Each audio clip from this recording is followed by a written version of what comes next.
Okay, so now that we know about a 5-number summary of ordered data, we can talk about the interquartile range. That's going to be our measure of spread, our measure of variability for ordered data.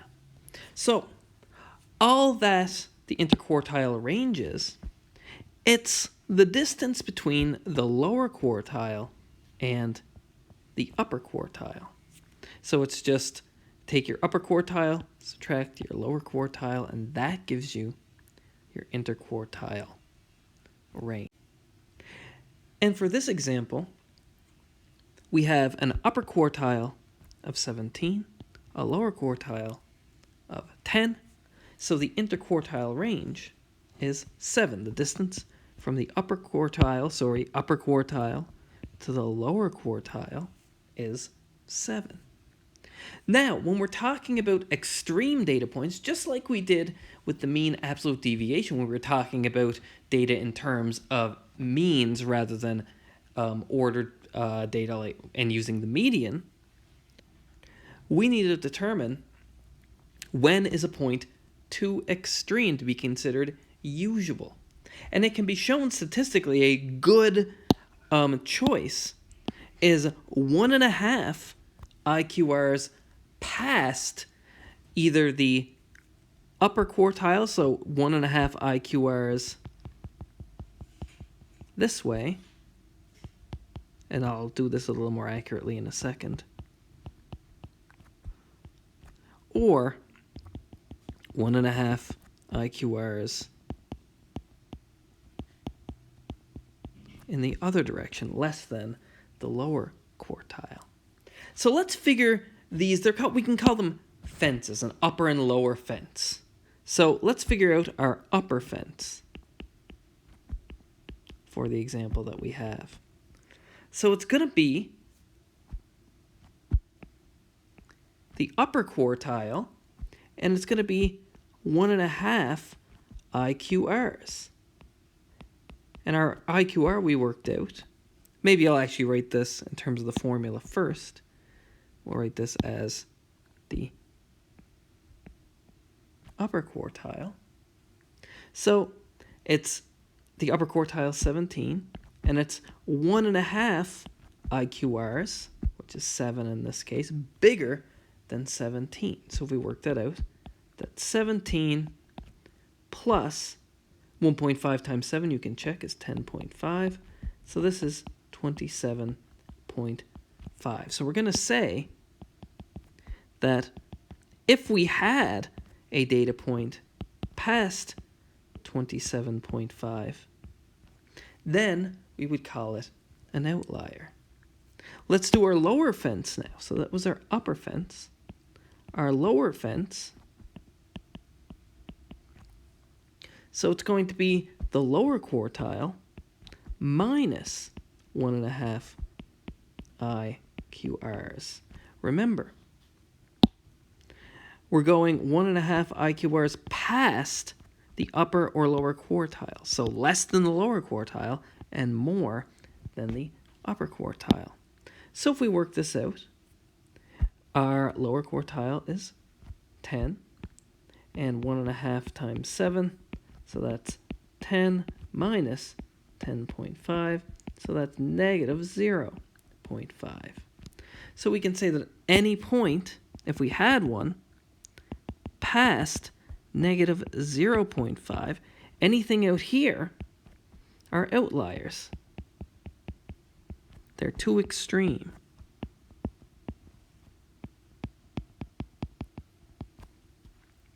So in that case, we would say that they're too extreme for us to consider them as usual values. In this example, though, we don't have any outliers because we know the smallest data point and the largest data point are within our fences. Everything in here is considered usual data. This is usual, and everything outside our fences is unusual. And just a very quick note here.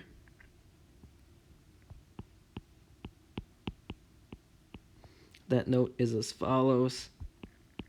If a data point is directly on a fence. You just have to come up with some rule, but the usual rule for us will be then it is not an outlier.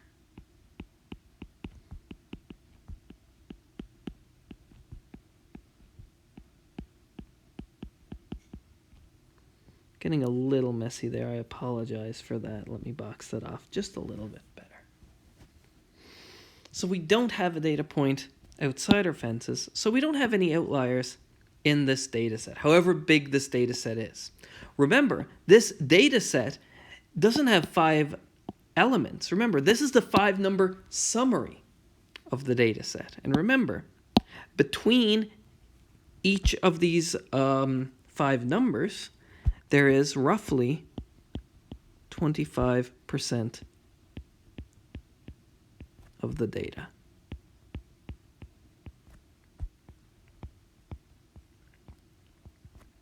And we'll talk about what that looks like as a histogram a little bit later, because there's a nice relationship between ordered data and 5-number summaries and box plots, which we'll talk about next, and histograms.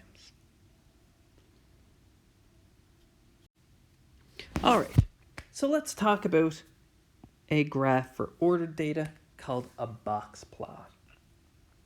In some weird sense, it's a very crude version of a histogram that we talked about in a previous video, where we're kind of only having 4 bins for our data. And instead of having each bin the same width, we say that each bin contains the same amount of data, and that amount of data is, of course, 25%.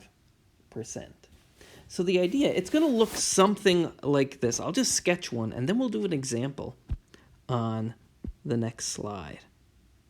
So box plots look something like, say, this, where this value here is the lower quartile, then we have our median, then we have our upper quartile. Then we have, well, this side is easy. We don't have any outliers to the left, so the min is just going to be where the box plot ends. But on the right-hand side, we do indeed have an outlier. We mark it with a star. Any outliers, we mark with stars. And then, so that is the max, but this point here is the largest non-outlier. So this is just a typical example. We'll do a few to see how this works in practice. So I'll give you a data set and we'll go from there. So a quick read of the steps here. So the first thing you want to do is you want to create a 5-number summary of your data. We talked about how to do that in a previous video. Determine if there are any outliers in our data. We talked about that on the previous slide, how to determine if there are any outliers. So we're going to have to calculate the interquartile range and then find if any points are 1.5 interquartile ranges more extreme than the upper and lower quartiles. If there are any outliers, put little stars on the graph that represent them. Then we're going to draw straight lines at the lower quartile, median, and upper quartile, and the largest and smallest non-outlier values. And then we're going to put a box around the middle 50% of our data and whiskers from the lower quartile to the minimum and the upper quartile to the maximum. Or if it's not the minimum and maximum, it's the largest and smallest non-outlier values. So that's how this works. Okay, so let's do an example. So let's draw a box plot of the following data set. So let's say it's this guy here, and I already put it in order for us. So the first thing we need to do is we need to calculate the 5-number summary. So let's go ahead and do that.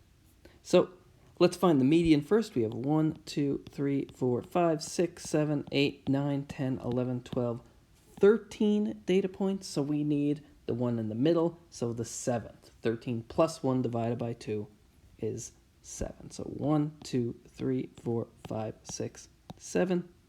So that is our median. Okay. So now that we have the median, it is an actual data point. It's not the average of 2 data points. So we're going to exclude that from the 2 halves that we just built. And we need the median of these guys. And that'll give us our upper quartile and lower quartile. Okay. So we have 1, 2, 3, 4, 5, 6 data points on either side. So we need the average of the 3rd and the 4th here to give us our lower quartile. So the average of 8 and 9 is, of course, 8.5. So that is our lower quartile. And we need the average of the 3rd and 4th data point in the upper half of the data. So the average of 19 and 22 is 20.5. And that is our upper quartile.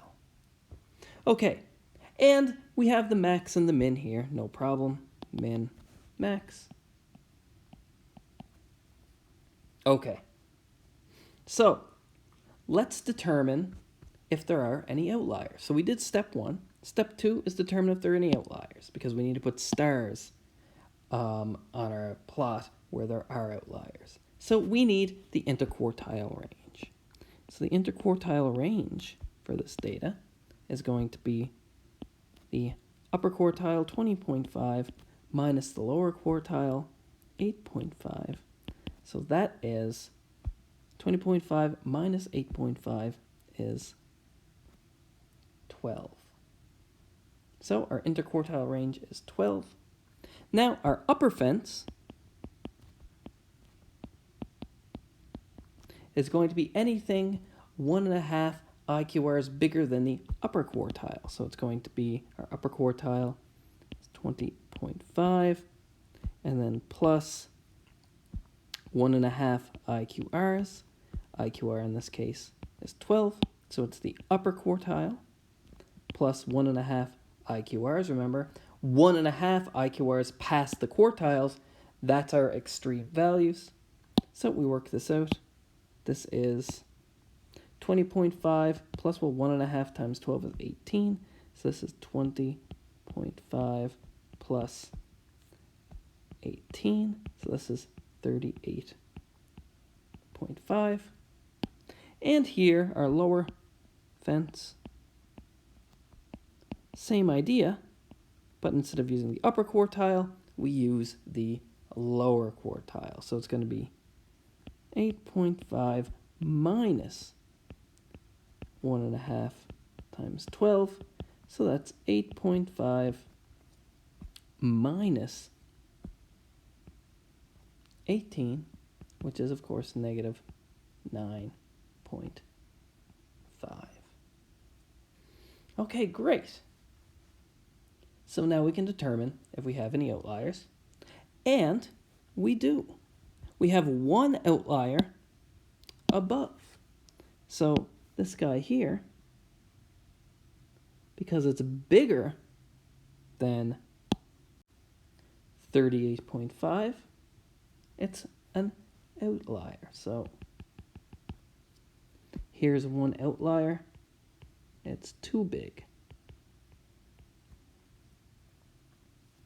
And below, do we have any data points that are below negative 9.5? We do not. Our minimum data point is 0, so we don't have any lower outliers. We only have the one upper outlier. Okay, so we're good to go. This is our smallest non-outlier data point, 0. Here it is here. I'll highlight it in yellow. And our largest non-outlier data point is 30. So let's go ahead and make our box plot. I'm just going to sketch it on a number line, and I'm sketching it horizontally. You don't need to sketch it horizontally. You can sketch it vertically if you like. In fact, that is a totally fine way to have box plots. Maybe we'll do the next one vertically. Okay, so let's put in our, well, let's put a scale in first. So this will be 0, 10, this will be 20, this will be 30, this will be 40, and we need a little bit more. So we have an outlier at 44, which is about here. So we put a star at 44 because it's an outlier. Okay, and now we're going to draw vertical, in this case, vertical lines that go with the upper quartile, the lower quartile, the median, and the largest and smallest non-outlier data point. So we have a vertical line at 0, we have a vertical line at 8.5, we have a vertical line at 13, we have a vertical line at 20.5, and we have a vertical line at 30. So let me kind of mark these. So this is 8.5, this is 13, this is 20.5, and that is, of course, 30, and I guess I should do this one too. This is at 0. Okay, so we put vertical lines at each of those places. Now we draw a box to go around the middle 50% of our data, and whiskers from each upper and lower quartile to the appropriate largest or smallest non-outlier point. So there we go. And in each case, we have, of course, roughly 25% of our data in each quadrant. So hopefully that makes sense to you. Let's do one more example, and we'll go from there. All right, so let's do the same thing here. So suppose we have a very large data set. Well, maybe not very large, but let's say 50. Let's say n is 50. Okay, let's, in fact, just to make the numbers a little bit easier, let's say, in fact, 60. The only reason I'm picking 60 is because it divides evenly by 4, just to make things a little bit more clear. Okay, so suppose that we did a 5-number summary and the data set came out with these 5 numbers as our 5-number summary. Well, part 1 is done for us, but are the minimum or the maximum, are they outliers? So we need to check. Let's calculate our upper fence and our lower fence and see if the min or max is indeed more extreme than that.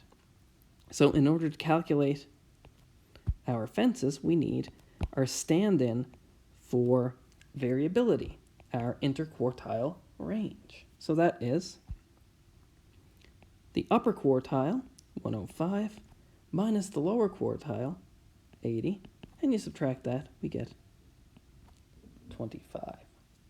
So our upper fence is going to be the upper quartile plus 1.5 IQRs. So that's going to be 105 plus 1.5 times 25. And you can kind of see if we had 1 times 25, we'd already be at 105 plus 25 is 130. So we don't even need to really calculate this. We can just see already that this indeed is greater than our max. So whatever that is, in fact, I think it works out to something like 142.5. but it's obviously greater than 125, so that's fine. Okay, our lower quartile, our lower fence, my mistake, lower fence, same idea. It's going to be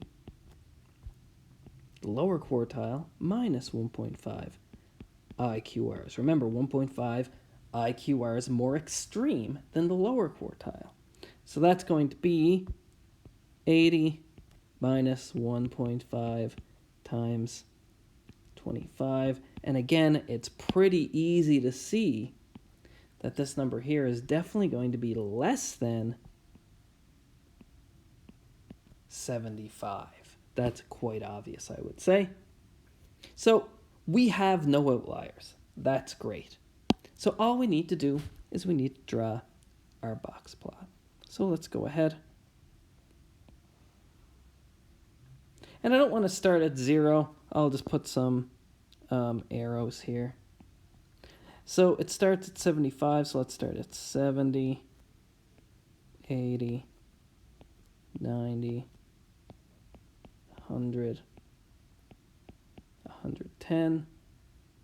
Oh, maybe that's a little too close. Here we are, 120, 130. I'm trying to space these out relatively evenly. Okay, we have no outliers, so we're not worried about putting any stars on our graph. So we'll just put each of these 5 numbers.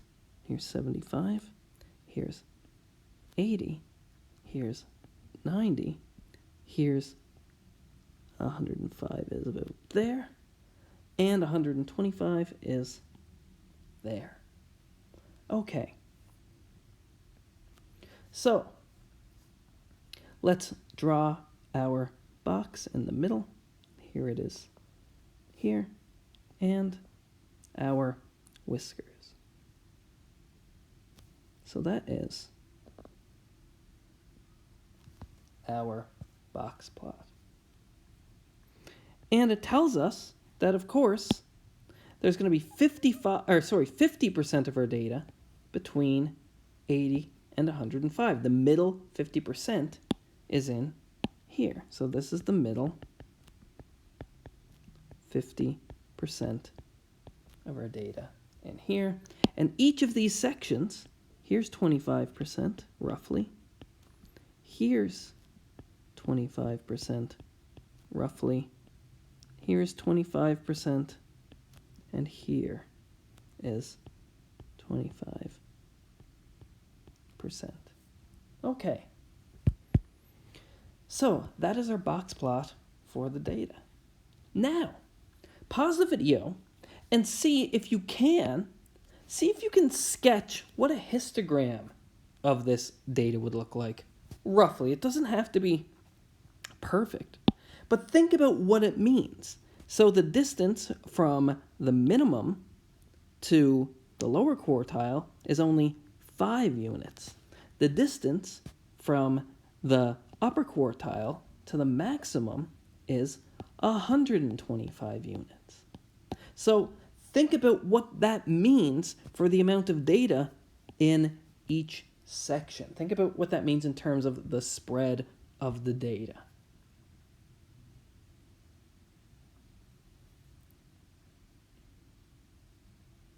Okay, so a lot of people, when they're learning box plots for the first time, they don't have a good intuition that about what kind of small and large areas in a box plot means. But in this case, well, a small area means that, well, there has 25% of this data jammed in this small area between 75 and 80. So there's going to be lots of data in that little area, whereas over here, between 105 and 125, the data is going to be more spread out, but it's still going to be 25% of our data. So if I wanted to sketch a little histogram or something, maybe it looks something like this. So here's 70, 80, 90, 100, 110, 120, 130. And again, I'm going to kind of ignore the rule with histograms saying that all bins have to be equal. They do when you're drawing actual histograms. This is just a little sketch to get kind of an idea of the shape of it. So let's do this. So between 75 and 80 is going to be 25% of our data. So I'm going to have a fairly tall rectangle because I need lots of data in there between 75 and 80. I want to have the same amount of data between 80 and 90. So I want to draw a rectangle that has the same area but has double the width. So maybe it looks something like that. So it's wider because it has a base of 10 instead of a base of 5, but it's shorter because it needs to have the same area. I always want to have the same area here. And then from 90 to 105, again, I want the same area. So maybe something like that. And then from 105 to 125, well, again, it needs to have the same area because we need 25% of our data in each bit, in each quadrant, I guess, of our box plot. So the shape of the histogram that goes with this box plot is something like this. So hopefully that's clear. When you have smaller areas in a box plot, it means that you have more data squeezed into that area. So the bins of your histogram will be taller. Let's do one more example. Let's do it in the opposite direction. So let's do something like this. So, and I'll write it out and then I'll get you guys to try it. So try this.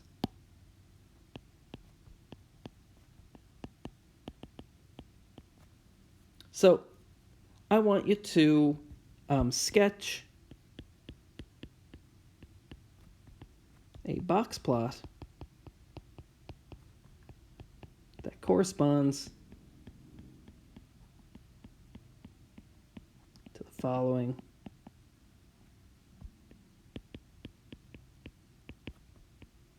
histogram.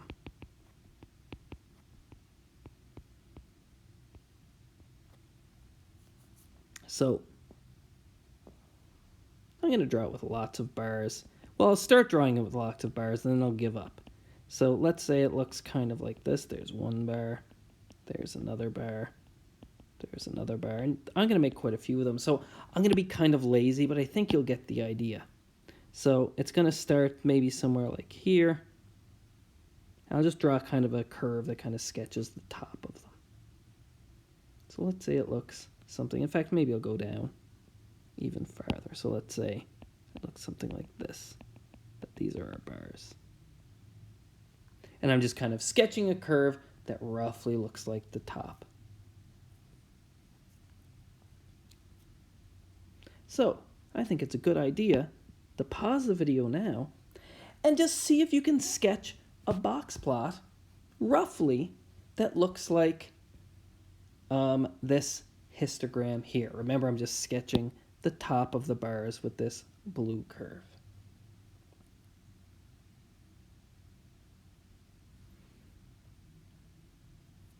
Okay.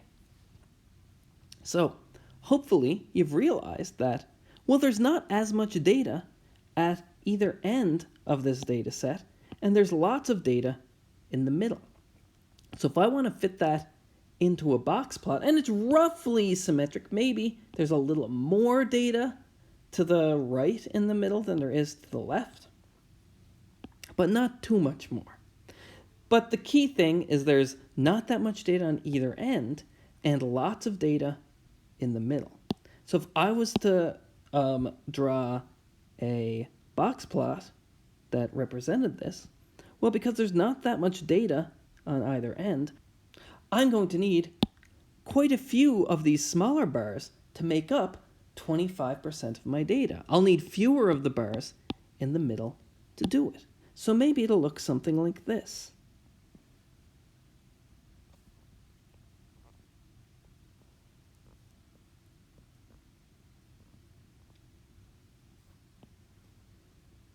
And there's a little more data in the right half than the left half, so maybe I'll put the median here. So this is a good sketch of this histogram here as a box plot. So I want 25% of the data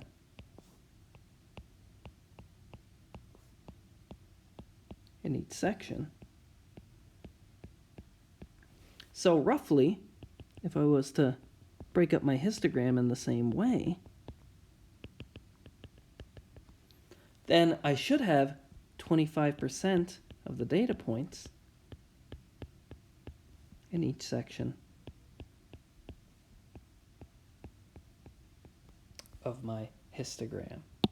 So when data is more concentrated in an area, then in a box plot, it means that the area is going to be smaller. Because remember, that smaller area, you still have the same amount of data in each area, but smaller area means there must be more in that area to be 25%.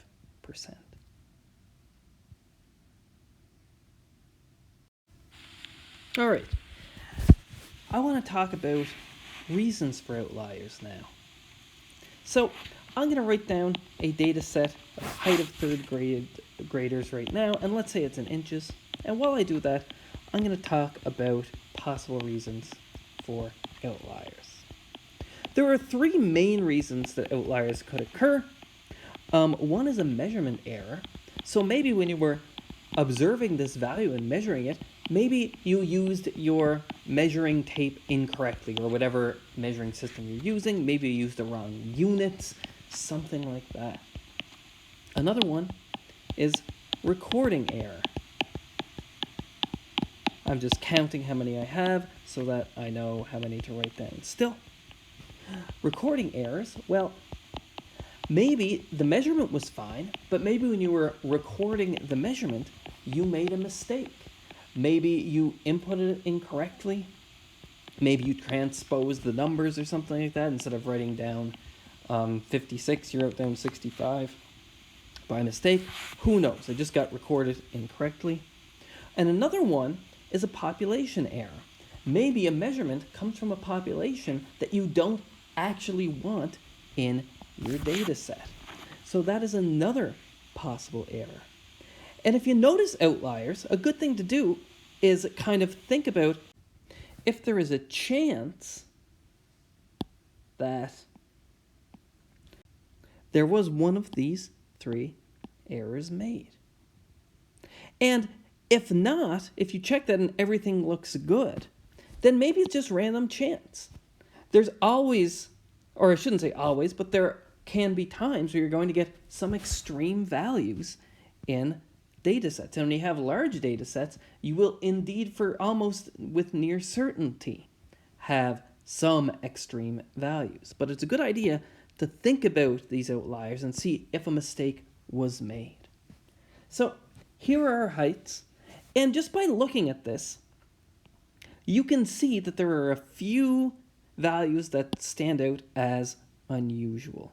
And in fact, if you did do up a box plot of this data, you would find the same thing. You would find that the data points 14, 70, and 92 would all be outliers. Now,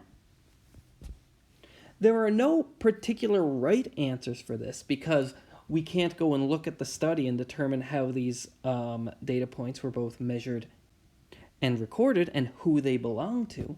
But maybe pause the video now and see if you can think of plausible reasons for these three outliers. Remember, these are in inches. So 14 inches is like 1 foot 2.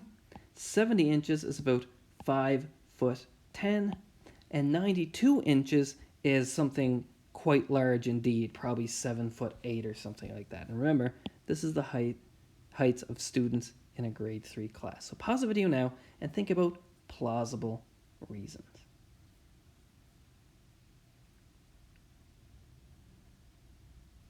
Now again, there's no right answer to this, but a plausible reason for the 14, well, maybe when somebody was recording it, they wrote it down incorrectly. Maybe it should have been 41. So a plausible reason for this may be a recording error.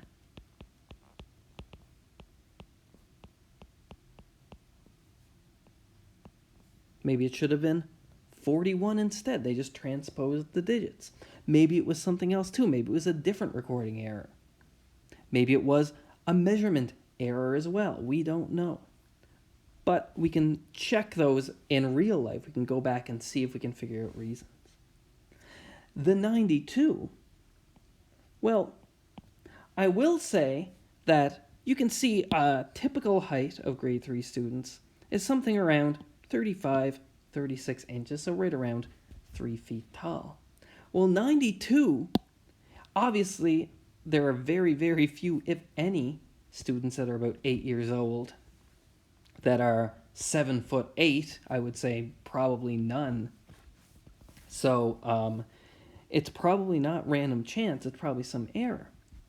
But you could think that, well, maybe the person measured in centimeters instead of measuring in inches, because 92 centimeters is around 36 inches. So this could be a measurement error. So maybe a measurement error.